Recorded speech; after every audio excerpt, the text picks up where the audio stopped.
예, 반갑습니다. 평화의 길 회원 여러분 그리고 명진TV 구독자 여러분, 참 오래간만에 저희가 이 골방 스튜디오에서 시청자 여러분들을 만나 뵙는 것 같습니다. 오늘 명진TV에 특별히 초대하신 분은 아실 겁니다. 아마 통합진보당 2012년도 국회의원으로 당선되셔가지고 의원직 활동을 수행하시다가 통합진보당 문제로 인해 가지고 의원직 상실을 당하고 그때 또 정당도 해산당했죠. 맞습니다. 예, 예. 그러다가 그 뒤에 이제 이분이 어디에서 무엇을 하는가 쭉 봤더니만 뜻밖에도 전직 국회의원 출신인데 배관공으로 건설 현장에서 노동자 생활을 하고 계시더라고요. 그렇게 활동하셨던 생활하셨던 노동자 생활에 대한 기록들을 최근에 이렇게 책으로 출간을 하셨습니다. 배관공이 된 국회의원 이상규의 현장일지. 저도 이 책을 얼마 전에 보고 너무 막 감동적이고 가슴도 좀 뭉클하고 재미도 있고 해서 그래서 오늘 좀 특별하게 명진TV에 모셨습니다. 전 통합진보당 국회의원이시고 현재는 배관공으로 건설 현장에서 땀 흘리며 일을 하고 계시는 이상규 전 의원님이라고 소개를 해야 됩니까? 그냥 편하게 하십시오. 네. 뭐가 좋을지 저도 잘 모르겠어요. 아무튼 이상규 전 의원님 명진TV에 모셨습니다. 안녕하십니까? 예, 반갑습니다. 예, 반갑습니다. 예. 저 이 책 굉장히 잘 봤는데요. 저도 이 대학교 다닐 때 학비 본다고 흔히 이야기한 이제 노가다 생활 이걸 해본 기억이 있어가지고 어렵지 않고 현장 용어도 좀 쏙쏙 들어오면서 참 재밌게 봤는데 어떻게 뭐 책은 좀 많이 팔렸습니까? 많이 팔린 것 같지는 않고요. 아 그래요? 예. 우리 저 출판사 대표님도 앞에 나와서 이 방송을 관람하고 계신데 이 책 좀 많이 나가야 되는데 좀 아쉽지만은 많이 안 나갔다는 얘기네요, 그죠? 예. 근데 우리 전 의원님 같은 경우에 건설 노동자 생활을 그럼 언제부터 시작을 하신 겁니까?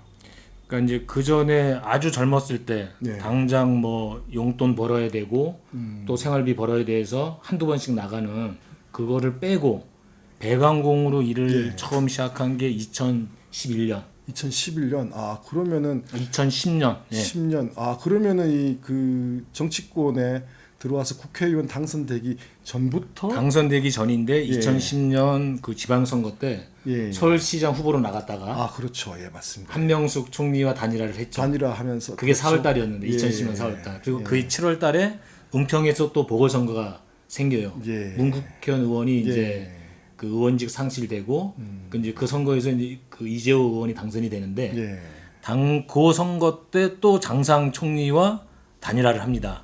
그 두 번 연거푸 민주당과 단일화를 하면서 그 두 번 선거를 치르고 나니까 선거 빚에다가 그 생활비 막 메꾸고 하느냐고 빚이 너무 많아져서 도저히 안 되겠다. 먹고 이제 살기 위해서 이제 공장은 안 받아주니까 청산하기 예, 위해서 이제 나이가 50이 다 돼가고 예. 그래서 건설 현장은 뭐 그런 과거 불문하고 다 받아줘서 예. 그래서 이제 배관 일을 시작해서 그게 지금까지 이제 14년 차가 된 겁니다. 그런데요. 예. 그렇죠. 이게 뭐 경력을 따지거나 과거를 따지거나 나이를 따지거나 지위를 따지지 않고 힘만 있으면 다 받아주는 곳이 이제 건설 현장이기 때문에 그때부터 이제 건설 현장에서 노동자 생활을 했다 이렇게 생각할 수 있겠네요. 예. 그러면 벌써 한 10년 이상. 그리고 그때부터 이제 주 종목이 전문적인 어떤 이 분야가 배관공으로 하신 그렇죠. 거예요. 예, 이제 배관 일을 하게 된 거고 예.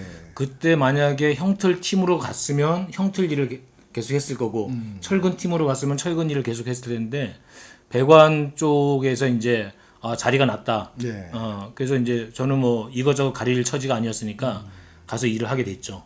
가서 처음에 갔는데 막 그 수많은 부속 자재며 이제 저를 가르쳐 준 분이 이제 저한테 이 형 일로 와봐. 여기 엘보가 뭔지 알아? 엘보가 이거를 엘보라 그래. 기역자로 꺾어 90도로 꺾어주는 거야. 기역자로 그게 그렇죠. 엘보야. 뭐 이런 거부터 시작해서 뭐 동파이프 따로 있고 뭐 그 쇠파이프 강관 따로 있고 PVC 파이프 따로 있고 뭐 그런 거 부속 하나하나 에워가면서 욕 엄청 들어가면서 그 어깨에 그 하루 종일 파이프 메고 다니고 그렇게 시작했죠.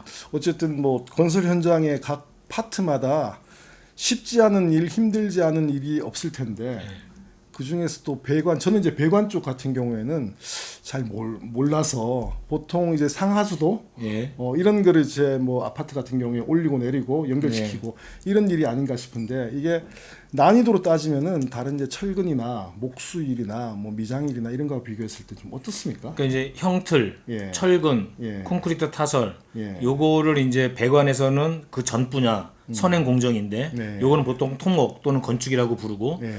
그게 거기서 이제 벽을 다 만들어 주면 벽 천정이 만들어지면 그렇죠. 예. 그 다음에 이제 배관하고 덕트하고 전기가 들어가서 이제 그 구조물 안에서 주로 천정에 이제 전기 배선도 하고 그 이제 물 그 공급하고 물 빼주는 그런 이제 급수 배관, 배수 배관 이런 작업을 하게 되는 거죠. 힘들기는 그 전 단계 토목 건축이 훨씬 더 힘듭니다. 그리고 그래서 더 힘든 일을 하는 이 토목 건축 쪽의 노임이 더 비싸고 예. 그다음에 항상 실내에서 일을 하게 되는 실내에서 건물 안에서 그렇죠. 건물이 만들어지지 골격이 다 않으면 짜여진 다음에 들어가니까 그래서 일하게 되는 고 이제 배관이나 전기는 상대적으로 노임은 싸고 그렇지만 쉬는 날은 없고 밖에 쉬는 비가 날이- 오든 눈이 그렇죠. 오든 우리는 항상 일할 수 있으니까. 흔히 얘기가 대맛집 없는. 예. 대맛질 아시네요. 그렇죠. 야, 어쨌든 이제 꽤 오랫동안에 이쪽에 일을 계속 해오셨는데, 근데 이 건설 현장과 관련해서 아무래도 최근에 이 예. 건설 노조 활동과 관련해서 양해동 열사의 어떤 죽음이라든가, 그리고 이제 건설 노조에 대해서 이제 이 정부가 또 대통령이 직접 나서서 건폭이다 예. 이렇게 규정하면서 대대적인 마치 큰 뭔가 이제 부정 비리, 뒷돈, 그 다음에 뭐 이런 것이 있는 것처럼 언론을 통해서 또 경찰을 앞세워서 대대적인 이제 탄압을 하는 이런 부분에서 이제 건설 현장에 대한 이야기들이 최근에 많이 나오고 있는데 직접 현장에서 겪어봤을 때 건폭이라는 표현처럼 이렇게 정부가 건설 노조나 건설 노동자에 대해서 이렇게 취급하는 이런 부분들에 대해서 어떤 생각이 좀 드셨는지 현장에서 봤을 때 거기에 대한 이제 소회를 한번 좀 듣고 싶거든요. 그러니까 이제 건폭이라고 하면서 건설 노조를 탄압하는 이유 예. 딱 하나죠. 윤석열 정권이 지지율을 만회하기 위해서. 사실 뭐 지지율을 끌어올리는 정도도 아니고 너무 지지율이 추락해 버렸으니까 이걸 조금이라도 유지하기 위해서 이제 건설 노조를 희생장으로 삼고 있는 건데 요거는 이제 화물연대한테 당하고 나서 화물연대를 잡았을 때 지지율이 좀 올라가더라. 올라갔죠. 예. 그런 이제 효과를 보고 건설 노조도 분명히 비리가 많을 거고 예. 몇 개만 비리를 들춰내서 공격하면 안 그래도 민주노총에 대한 사회적 분위기가 안 좋은 게 일부 있으니까 요걸 활용해서 숟가락을 얹겠다라고 하는 이제 심산이었는데 근데 이제 직접 한번 딱 건드려 보니까 웬걸 민주노총은 비리가 거의 안 나오는 거예요. 예. 제일 많이 나오는 게 이제 제3노조라고 하는 예. 이제 언론에서도 몇 번 나왔지만 실제로는 이 폭력 조직인데 그냥 조합 그 옷을 입고 있는 그런 이제 제3노조 같은 데가 있어요. 예. 거기는 이제 건설 현장 협박해서 돈 뜯어내는 것을 하기 위해서 노조라고 하는 이름을 쓰는. 예. 그러니까 그런데 당연히 이제 다 이제 수사망에 걸렸고 이제 처벌되고 그래서 일선 그 경찰들은 전부 알고 있어요. 민주노총은 털어도 안 나오는 게 아니라 원래 이렇게 깨끗하게 건설 현장이 지금까지 온갖 비리와 잘못된 관행을 바로잡아 온 것이 오히려 민주노총 민주노총이다. 건설 노조고 다른 노조들이 문제가 있었구나 하는 것이 이변에 명확하게 밝혀졌음에도 불구하고 언론들은 이제 그래서 민주노총이라고 찝어서 얘기를 못하고 양대노총에 양대노총. 뭐 일부 비리가 있었다 이런 또는 식으로 뭐 이제 건설 노조 뭐 예, 이런 예, 식으로 예, 거죠. 예. 두리뭉실하게. 예, 맞습니다. 이제 요게 하나가 있고 또 하나 이제 원희룡 장관마저도 예. 결국은 건설 현장의 여러 가지 문제점들을 해결하려면 구조적 비리를 해결해야 되고 그러니까 이제 불법 하도급, 다단계 하도급 예. 이 얘기를 가는 곳마다 할 수밖에 없는 거예요. 근데 불법 하도급을 해결해야 된다고 일관되게 주장하고 이것을 실현시켜 나간 유일한 주체가 민주노총 건설노조였기 때문에 사실 그 건설노조의 주장이 예. 맞다고 하는 것이 확인되어 가고 있음에도 불구하고 이제 이 민주노총을 실행장 삼아서 지지율을 만회하려고 탄압을 가하고 말도 안 되는 수사와 압박을 하다 보니 예. 양동 열사 같은 이런 안타까운 일이 벌어진 거죠.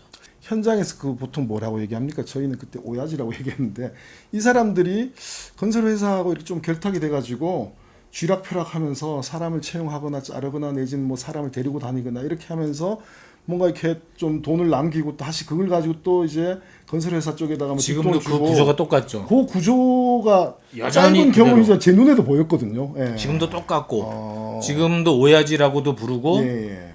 뭐 그러니까 사실은 이제 소사장, 십장, 10장 그렇죠. 예, 예, 이제 10장. 예. 흔히 말하는 이제 노가다 십장이고 예. 그게 이제 뭐 소사장인데 그래서 제가 처음 일할 때만 해도 사장님이라고 많이 불렀어요. 아예 사장님이라고. 그러니까 업체 소장 따로 있어도 예. 진짜 자기를 고용하고 자기에게 임금 주는 사장이 따로 있으니까 그렇죠. 예, 맞아요. 그 십장한테 이제 사장이라고 저도 일단 그 사람한테 받았거든요.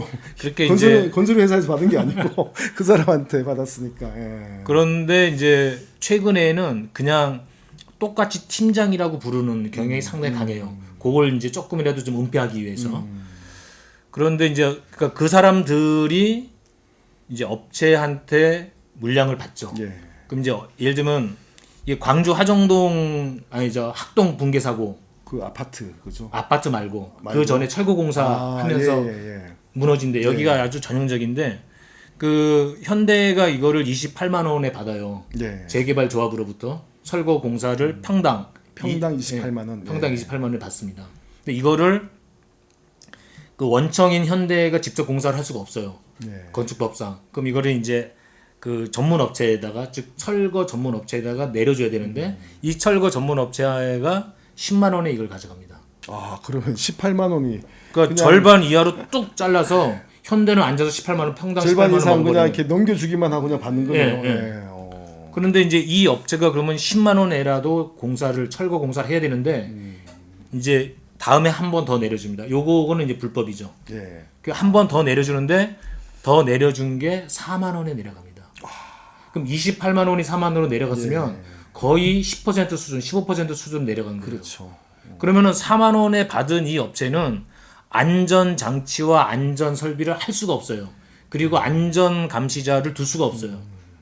가장 싼 임금으로 가장 싼 장비를 들여서 빨리빨리 일을 진행할 수밖에 없거든요. 무조건 사고 나는 거죠. 예, 이게 이제 근데 그러니까 요거를 관여하는 사람들이 오야지 노가다 십장들이 이걸 다 관여해서 일을 하는 겁니다.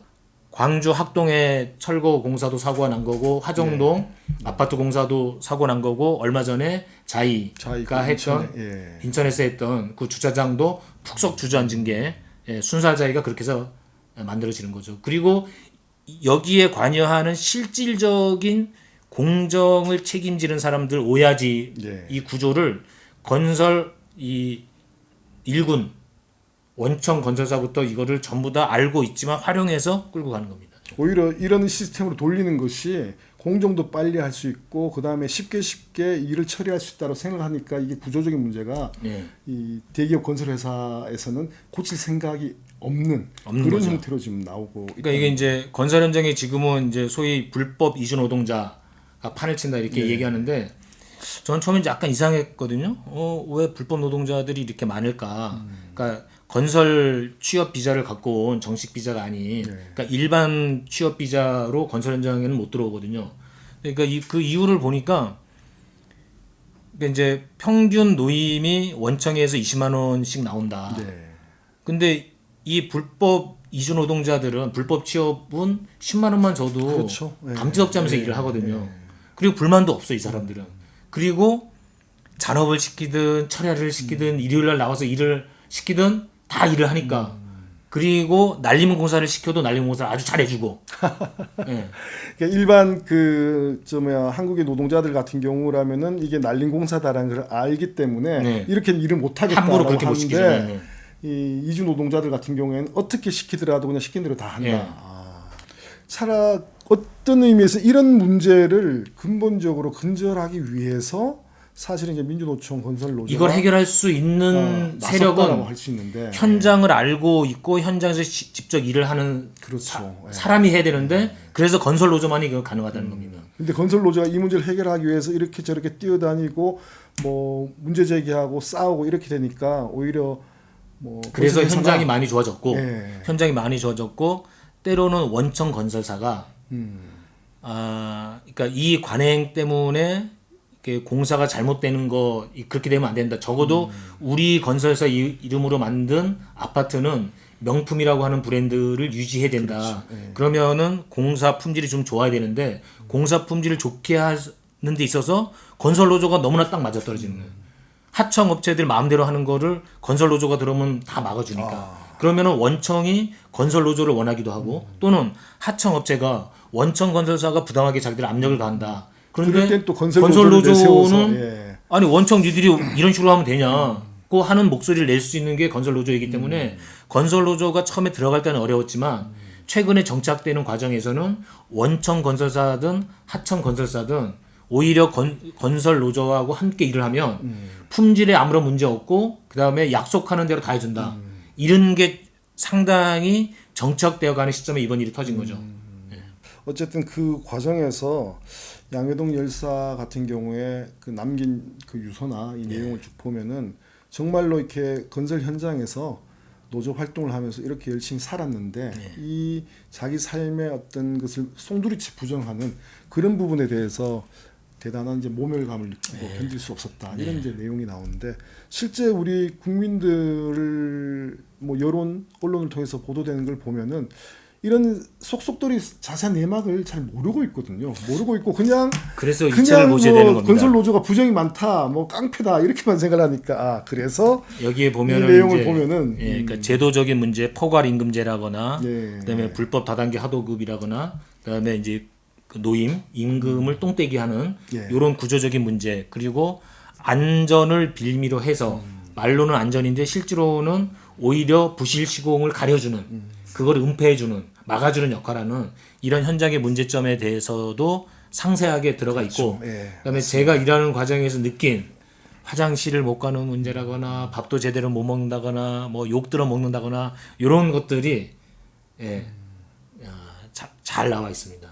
최근에 그 언론에도 한번 났더라고요. 네. 젊은 세대들이 오히려 이렇게 뭐 중소기업이나 아니 공무원 시험 준비나 이런 거보다는 차라리 그냥 건설 현장에서 당당하게 일을 하는 게 더 낫겠다 하는 이런 이제 풍조가 나오고 있다. 이런 이야기를 언론에서 본 적이 있었는데 이것 또한 이제 민주노총에서 건설 현장의 어떤 분위기나 이 방향을 제대로 잡아 나가기 때문에 이 정도라면 일할 맛이 난다. 일할 수 있겠다. 이런 이제 정서가 생겨. 그래서 제가 이제 2010년 가을부터 이제 그 현장 100원 일을 하다가 2011년까지 일을 하고 2012년에 당선이 돼서 네. 의정 활동하면서 제가 이제 그때 했던 얘기가 뭐냐면 대한민국의 양극화 문제나 교육 문제, 사교육 문제 해결하는 아주 간단한 방법이 있다. 뭐냐? 건설 현장에서 일하는 분들, 건설 노동자 평균 임금을 500만 원 정도로 보장해 주면 된다. 그렇죠. 예. 그러면은 굳이 대학 가려고 아둥바둥 할 필요가 그렇죠. 없고 맞습니다. 예. 그러니까 고등학교 졸업을 하고 몇 가지 기술만 갖고 건설 현장에 들어오면 평균 500만 원이 보장된다. 그 지금으로 치면은 평균 7, 800에서 1000 정도가 보장돼야 되는 거예요. 그렇게 보장이 되면은 다른 뭐 대기업을 가려고 하고 뭘 하려고 하고 대학을 굳이 가려고 할 필요가 없고 그러면 사교육 문제부터 다 해결된다. 예. 연봉 1억이 보장된다라면은 예. 저도 제 자식들한테 뭐 골치 아프게 그렇게 생각하지 말고 똘똘하게 기술 하나 배워서 그냥 땀 흘려서 당당하게 살아라. 예. 이렇게 권할 수 있지 않을까 이런 생각이 좀 들거든요. 그리고 네. 요거를 조금 확장하면 구두 수선을 하거나 구두를 닦아주는 일이라거나 또는 뭐 이발을 한다거나 그러니까 이런 우리 주변에서 흔히 볼 수 있는 수많은 직업들이 예. 전부 다 노동의 가치를 그만큼 인정받고 일한 만큼의 대가를 받아서 충분히 생활할 수 있는 그렇죠. 이렇게 사회가 바뀌어야 된다고 보는 겁니다. 그러니까 이게 노가다라고 얘기하면은 사실은 사회에서 좀 천대받는 이미지잖아요. 예. 그죠? 근데 이 노가다를 해서 뭐 연봉 1억을 벌 수 있는 그런 사회 구조적인 어떤 시스템이 만들어질 수 있다라면은 노가다뿐만 아니라 자기 손으로 노동해서 살아가는 모든 사람들이 다 이제 존중받고 대접받는 그런 사회로 가는 길이 그리고 나오지 않겠는가 사실은 생각합니다. 이거는 자본주의적 시장 원칙에도 맞는 거거든요. 즉 미국 사회나 유럽 사회 가보면 건설 노동자, 예. 배관공 세죠, 엄청나게 일당이. 대우가 그렇죠. 좋아요. 대우 잘 받죠. 일당도 세고. 그러니까 이게 급여가 많을 뿐만 아니라 예. 사회적인 대우도 굉장히 좋아요. 그러니까 오히려 가장 자본주의가 발전된 나라들에서도 나타나는 현상이라는 거예요, 이게. 예. 그러다 보니까 그 유럽이나 미국 같은 경우에는 웬만한 건 자기가 다 해야 되는. 예, 예. 부르면 워낙 비싸기 때문에. 근데 우리 그 이상규 전 의원님 제가 알기로는 어쨌든 흔히 얘기하는 서울법대 83학번 그리고 학생운동도 하셨고 한데 근데 저희가 당시에 그 학생운동을 하고 이랬던 분들 특히 서울대 출신들 같은 경우에 조금 이제 세월이 좀 달라지고 좋아지고 난 다음에는 그 노동운동을 하든 뭐 어디에 있든 좀 정리하고 나와서 특히 고시 쳐서 변호사 되신 분들이 되게 네. 많은데 요즘 한참 문제가 되고 있는 원희룡 씨라든가 아니면 또 뭐 송영길 전 대표 같은 경우에도 민주당 그런 이제 사례가 아닌가 생각이 드는데 그래서 저는 보통 이렇게 운동을 하다가 다시 정리하고 고시 공부해가지고 또 얼마 뜻이 좋습니까? 변호사 돼가지고 어려운 사람들 위해서 같이 뭔가 힘이 되겠다 이렇게 충분히 하셨을 수도 있을 것 억울한 같은데 약자를 위해서 근데 그 길을 가지 않고 어쨌든 지금까지 줄기차게 한 40년 가까이 이렇게 온 그 배경과 동력은 또 뭡니까 그러면요? 그냥 사람이 좀 어리숙해서 그런 거죠, 뭐. 예. 근데 이제 저는 그냥 그 제가 다시 돌아갈 수 있는 길을 예. 저는 그냥 끊어버린 겁니다. 그러니까 이제 당시 서울 법대생들 내에서 예. 어떤 이야기가 좀 이렇게 쭉 있었냐면 판사가 되더라도 내 소신대로 판결 못한다. 그때가 이제 전두환 정권 시절이니까. 그렇죠. 예. 그 이제 보안대 그 한 뭐 중사나 상사 정도가 와서 총 겨누지 않더라도 옆에 서 있기만 해도 걔네들이 원하는 대로 다, 예. 판결 해야지 내 마음대로 못한다. 근데 이런 얘기가 쭉 있던 차에 그 2학년 그 여자 선배가 그 학원 사찰하는 사복 경찰에게 성폭행 당하는 일이 벌어졌어요. 그리고 그 사건이 벌어졌는데 이제 피해자 그 선배가 이제 4학년 선배들한테 얘기해서 그놈을 잡았는데 학생이 아닌데도 학생증, 도서관 출입증이 다 있었고 근데 이제 추궁해 보니 5번의 이제 미수 사건도 있었고 그러니까 이제 막 학생들이 열심히 데모하면은 그거 이제 진압하고 쫓아다니냐 정신없을 텐데 데모 안 하고 조용할 때는 이놈이 이제 딴 생각하면서 이제 그렇게 나쁜 짓을 한 거죠. 근데 이제 계속 학생들이 데리고 있을 수 없으니까 경찰에 넘겼는데 경찰에서 얘를 수사하겠습니까? 못하죠. 그러니까 권한이 없죠. 여학생들은 이제 더 들고 일어난 거고 여학생들이 들고 일어날 때 그때 이제 제가 들었던 얘기가 학교 당국이 서울대 교수님들께서 너희들 이 문제 더 떠들면 여학생 이름을 공개하겠다. 이렇게 하면서 데모를 못하게 막았다는 거예요. 세상에 서울대 교수라고 하는 자들이 저는 그때 생각한 게 내가 열심히 공부해서 교수가 되든 판검사가 되든 저런 모양이 되겠구나. 저 놈들처럼 저 교수 놈들처럼 되겠구나. 그래서 나는 고시는 보면 안 된다. 고시를 보는 순간 내가 먹고 살 이 자리를 마련하게 되기 때문에 고시는 절대로 안 본다. 그 어린 마음에 저는 이제 그거 하나만 생각을 하고 데모는 열심히 안 하고 맨날 뭐 술 먹고 뭐 이렇게 그랬습니다. 어쨌든 그때 결심한 게 결정적인 계기가 되어가지고 사실 뭐 우리 이상규 의원님 살아오신 과정을 보니까 중간에 고시나 한번 볼까 이런 생각을 할 겨를도 없을 만큼 굉장히 바쁘게 열심히 살아오신 것 같아 보니까 단 한 번도 쉬지 않고 계속 청년 운동하시고 또 현장에서 또 그렇죠. 운동하시고 그다음에 그렇게 했는데 그때마다 이제 제가 이 책에도 책 뒷부분에 이제 그 대목을 일부 써놨는데 2학년 시절에 1학년 후배들 데리고 전태일 열사 묘소 참배에 갔다가 이제 뭐 붙잡혔던 일.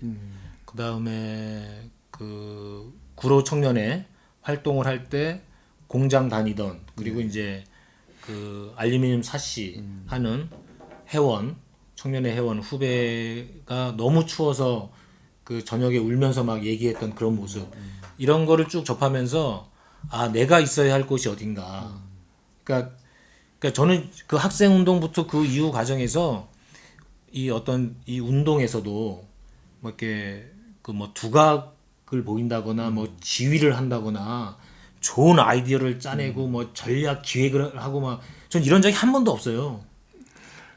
그 맨날 그냥 이렇게 쫓아다니면서 내가 어쨌든 이 자리는 그냥 지킨다는 생각에 진짜 그때 당시에 엄청나게 그 잘했던 이런 선배 후배들 동료들은 다 이제 가고 어느덧 보니까 그냥 제가 이렇게 남아 있더라고요. 예. 말 잘하고 똑똑하고 기획력 있고 앞장서서 뭘 하던 사람은 다 떠난 셈이네요. 아 이거 예. 그걸 보니까 재밌는 게 정세 판단 잘하고 예. 정세 판단 잘해서 지금 봉기를 일으키거나 예. 뭐 미 문화원을 공격하거나 뭐 그 뭐 역사 교과서 그걸로 뭐 무슨 뭘 데모를 뭐 한다거나 공장에서 뭘 한다거나 이러면은 이 정권이 무너지고 이제 새로운 세상이 올 것이다 막 이렇게 국리를 잘했던 사람들이 예. 자기가 계획한 대로 자기 의도대로 정세가 딱 바뀌지 않으면 제일 먼저 제일 실망하고 먼저? 포기하고 이렇게 떠나기 시작하더라고요. 그랬던 분들이 지금 뭐 한국 사회 내 서울대 출신들이니까 곳곳에 많이 있겠네요. 아, 곳곳에 정치권이나 많이 경제계나 있죠. 이런 쪽에. 여야 양쪽에 다 있습니다. 그쵸. 예.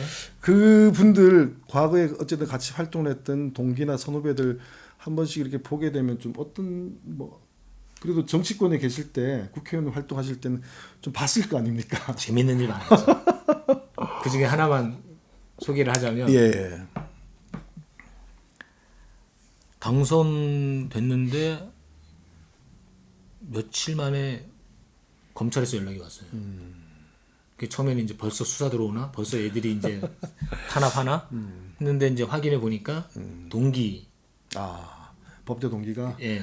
근데 검사로, 이제 예. 예, 검사로 있는 동기가 연락이 왔는데 이 친구는 학생운동 안 한 친구예요.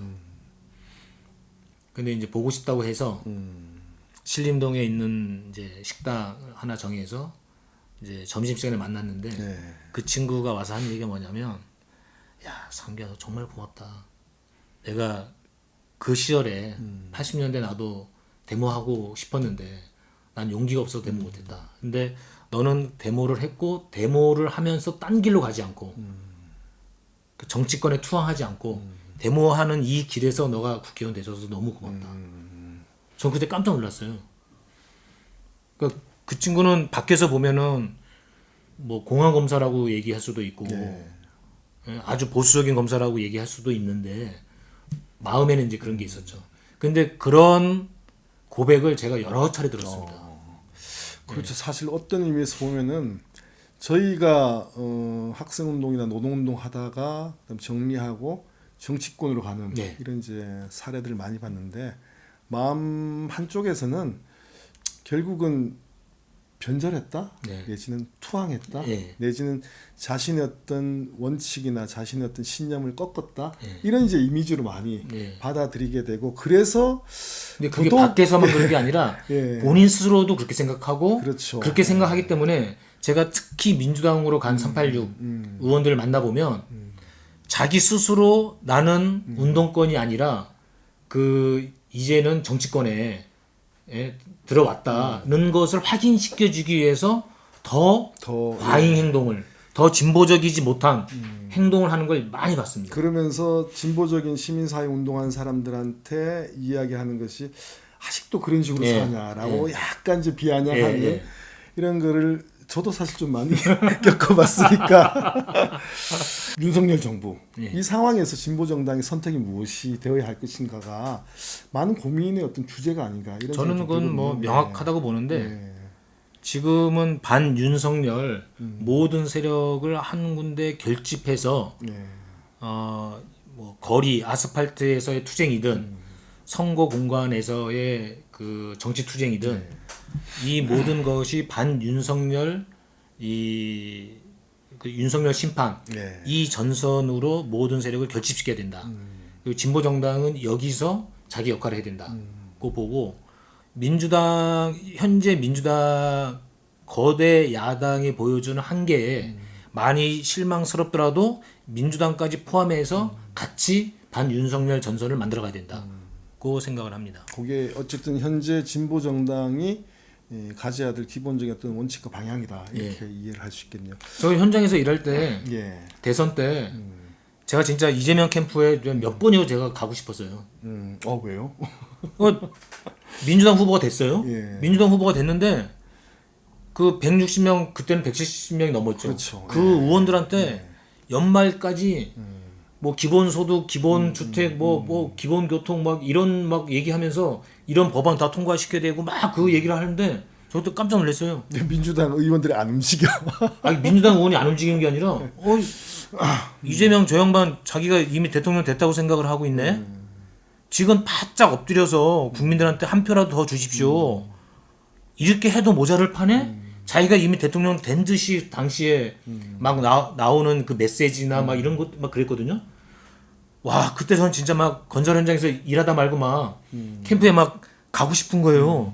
아이고 저 윤석열한테 정권을 넘기는 게 이게 말이 됩니까? 안 됩니다. 좀 제발 좀. 작년 대선 때 저는 뭐 우리 의원님이 계시는 진보당뿐만 아니라 뭐 정의당이나 다른 이제 진보 정당들도 마찬가지였는데 과연 우리 사회가 현 시점에서 풀어 나가야 될 과제가 기득권 양당 체제 타파가 중심이 되는지, 기득권 양당 체제 타파가 중심이 된다는 것은 결국 이 양당 민주당이나 국힘을 선을 긋고 그다음에 어쨌든 어렵고 힘들더라도 진보적인 어떤 개혁적인 이 공간을 넓혀 나가야 된다, 이제 이런 의미일 텐데 그것이 이제 중심이 돼야 되는지 아니면은 그 중에서도 특히 국힘이나 현재 이제 등장해 있는 이제 윤석열 정부의 어떤 심판이 우선되어야 된다. 저는 이게 또 내년 총선에도 마찬가지로 이렇게 논쟁이 되지 않겠나 문제는 이제 싶거든요. 이거를 예. 대립시키지 않아야 되는데 자꾸 네, 대립시키면 자꾸 대립되게 나오죠. 그러니까 저는 이건 아주 간단한 거라고 봐요. 그러니까 국힘은 절대로 찍어주지 말자. 근데 진보정당 나온 데는 진보정당 다 찍어줘야 된다. 그 진보정당 나오지 않은 데는 민주당 다 찍어주자. 저는 그렇게 돼야 된다고 봐요. 그러면은 진보 정당이 한 7, 80군데 나와버리면은 예를 들어서 그러니까 뭐 예. 그 전에 이제 한참 잘 나갔을 때 민주노동당 후반기 통합진보당 예. 그런 때 같았으면 뭐 훨씬 더 많이 나왔겠죠. 근데 민주노동당 후반기에 민주노동당이 쭉 성장해 갈 때 야권 연대를 왜 했는지를 잘 한번 생각해 봐야 됩니다. 진보 정당이 커지면 필연적으로 민주당과 야권 연대를 하게 돼 있습니다. 그렇죠. 예. 그리고 저는 그것이 맞는 거라고 봅니다. 서로 필요성을 인정을 하게 되죠. 예. 예. 근데 진보 정당이 커지지 않으면 야권 연대를 할 필요조차도 없습니다. 왜? 민주당은 소수인 진보당, 힘이 없는 진보 정당들을 밟고 갈 거기 때문에. 그래서 진보 정당이 커져야만 반 윤석열 심판도 가능하고 그다음에 야권 연대도 가능하고 예. 전 이 모든 것이 다 같이 이루어지는 거라고 봅니다. 윤석열 정권 심판이라는 그 큰 틀 속에서 민주 진보 세력이 흔들림 없이 연합을 해서 뭔가 할 수 있는 그런 이제 판이 나와야 되지 않겠는가라는 생각이 드는데 자꾸 이렇게 최근에 보면 이렇게 뭐 제3의 길이다, 제3 정당이다 하면서 이렇게 야권이 진보적인 어떤 성향의 개혁 진영이 이렇게 갈라지고 뭐 분열되고 이런 모습들로 가는 거 아닌가라는 이런 이제 우려가 굉장히 많은데. 그 제가 기억하기로는 강성희 의원 이번에 전주에서 당선돼서 그렇죠. 당선돼서 국회 이제 들어갔을 때 진보당에 대한 이미지나 또 기대가 상당히 높아졌죠. 예. 그랬을 때 굉장히 반갑게 맞아준 의원 중에 기본소득당의 용해인 의원하고 그다음에 민주당의 이재명 대표하고 이제 전화를 직접 이제 하셨다는 거 아닙니까? 그래요. 그래서 저는 이재명 용해인은 저는 기본 감각이 있는 정치인이다. 최소한 저런 정도는 돼야 된다. 저는 용해인 의원 팬입니다. 개인적으로. 개인적으로 저는 용해인 의원이 만약 이제 비례가 끝났으니까 어디 이제 지역구를 나와야 된다라면 저는 개인적으로 서울 전역에 플랑이 붙어 있어요. 그래갖고 저는 서울 전역에서 나올 것 같아 싶어서 동해번쩍 서해번쩍 홍길동처럼 하지 않을까. 만약 어디를 딱 선정을 한다면 저는 거기에 민주당이 후보 되지 말라라고 제가 피켓 들고 서 있고 싶다라는 이런 생각이 들 정도로 용해인 의원이 어느 지역에 출마하려고 하면 예. 저는 진보당도 과감하게 그렇죠. 용해인 의원을 저는 밀어줘야죠. 그 예. 결단할 수 있어야 된다고 예, 봅니다. 예. 맞습니다. 그게 저는 내년 선거판에서 진보 개혁 진영이 정말 반윤석열의 어떤 대의 속에서 하나가 되면서 승리할 수 있는 기본적인 어떤 정신이 아닌가 이런 생각이 좀 그래서 들어요. 중요한 게 뭐냐면 내가 당선돼야 된다는 생각을 버려야 돼요. 그러니까 우리 동지들이 당선돼야 되고 일할 만한 의원이 당선돼야 된다고 생각을 해야 되는 겁니다. 이게 그 점이 아주 중요한 겁니다. 내가 당선돼야 된다는 생각, 국힘이든 민주당이든 또는 정의당이든 심지어 진보당 안에서도 이런 생각을 하는 후보들이 있다면 일찌감치 꿈 깨야 됩니다. 예. 심판에 가러 가겠습니다. 야, 이거는 진짜 전공을 찌르는 핵심적인 이야기가 아닌가 생각이 좀 드는데요. 아무튼 오늘 이제 우리 이상규 전 의원님 모시고 건설 현장에 대한 이야기, 건설 노조에 대한 이야기와 더불어서 올해 내년 또 진보 정당이 어떤 방향과 내용을 가지고 역할을 할 것인지에 대해서 두서없이 이야기를 좀 나눴는데 평화의 길 회원 여러분 그리고 명진 TV 구독자 여러분 모처럼 진보적인 정치인 하지만 또 현장에서 노동자 생활로 우리 사회가 가야 될 진보와 개혁의 방향을 잡으면서 열심히 투쟁하고 싸워 나가시는 우리 이상규 전 의원 모시고 긴 이야기 나눠봤는데요. 아무튼 뭐 저희가 풀어나가야 될 진보와 평화의 길이 여전히 험난하다. 또 그 속에서 우리가 함께 손을 잡고 연대해야 될 사람들이 아직도 많이 필요하다. 이런 이야기를 마지막 교훈과 과제로 좀 정리를 할 수 있지 않을까 그런 생각이 듭니다.